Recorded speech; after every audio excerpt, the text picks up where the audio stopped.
the third leading cause of death in the United States is healthcare, why are we surprised that when we go back to healthcare that we don't live better longer?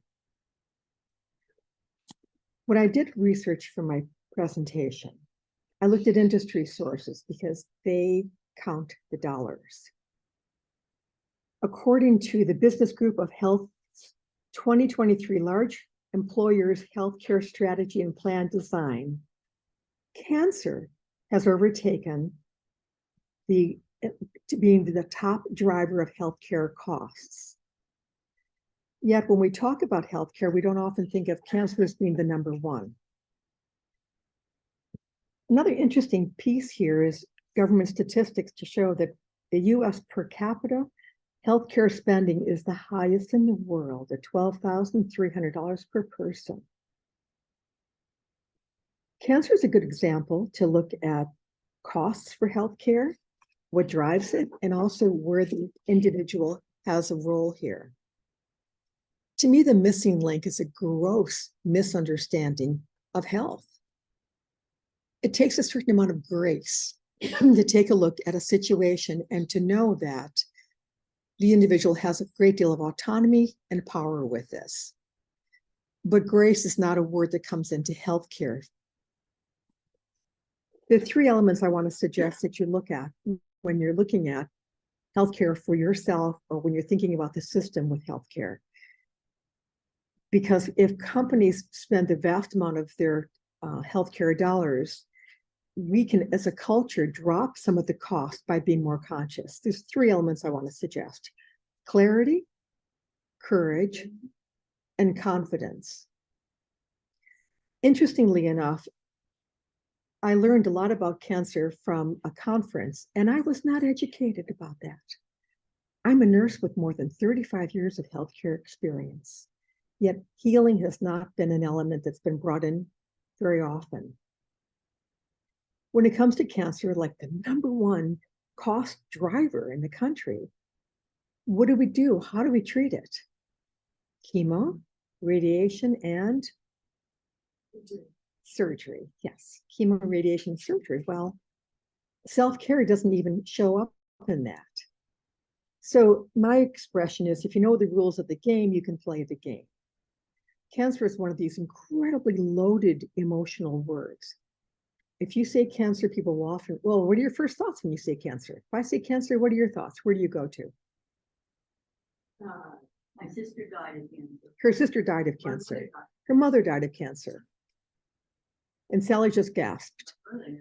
So the idea of dying of cancer, what they don't tell you, which you will not find in the statistics, but you will find by doing anecdotal data or talking to people, is that it's not the cancer that often kills people.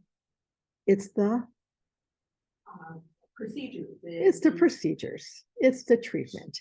And I've asked many families about that, and they've all said yes, but we're really cautious about that because we're not trying to blame any victims. The survival rate for cancer can be as little as 35% after 5 years. Now, when they say 5 years, they mean if you hit the 5-year mark. If you die 5 years and 1 month after, it's still a statistic of 37% or 50%. It's not pleasant. It's not good. So the idea of getting more clear about healthcare is not even to depend so much on the research, because that can be skewed. The other thing that my husband reminds me, who's a statistician, if you're looking at a sample of 1, your hearing and your vision becomes a little bit more clear. All of us here are at a certain risk for any kind of disease, but I don't even like to name a disease because I don't want to bring that into the emotional field.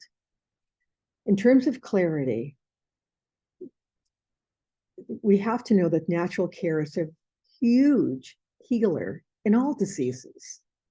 And the problem with a cancer diagnosis, for example, is that it can be made on the head of a pin. Cancer. But it could go away next week. So there's a certain sales cycle that people don't understand when they get involved in cancer. Finding cancer is not a big deal. I mean, you can find cancer day in and day out.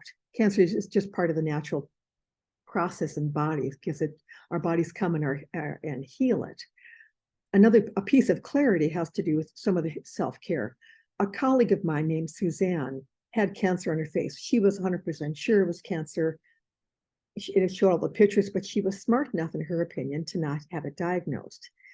If you think about an energetic field, if you're accused of, I'll even call it, or diagnosed of something, your body takes it in. Talk about brain activity. Your body gives it a picture. It just gives it a lot of information. I'm not opposed to not having a diagnosis. I think not having a diagnosis can be really functional. Although people think, well, you need to have a diagnosis to treat it. No, you don't actually, or you don't have to have an official one. This is a challenge to people because they say, well, I just want to know. What if wanting to know really, it's like wanting to know how hot the fire is. Do you need to put your finger in it? No, you do not. So my colleague used a particular natural element on her face. I won't go into the details. You're welcome to DM me later.